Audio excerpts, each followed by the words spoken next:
15 জন চাষির একটি জমি ফসল কাটতে 21 দিন লাগলো। 45 জন চাষির ওই ফসল কাটতে কত দিন লাগবে?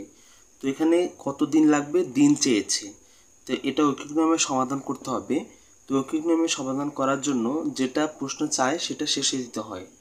তো এখানে কত দিন, তাহলে আমরা ঐকিক নিয়মে লাইন সাজাবো। 15 জন চাষির একটি জমির ফসল কাটতে 15 জন চাষির একটি জমির ফসল কাটতে সময় লাগে 21 দিন। তাহলে একজন চাষির ফসল কাটতে সময় লাগবে অনেক বেশি দিন, তাই এখানে 21 গুণ 15 হবে। তারপর হচ্ছে 45 জন চাষির সেই জমির ফসল কাটতে সময় লাগবে কম সময়, তাই এখানে ভাগ হবে 45, উপরে 21 গুণ 15 হবে।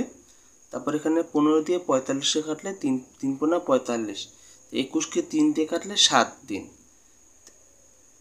তাহলে 45 জন চাষি একটি জমি কাটতে সময় লাগবে 7 দিন।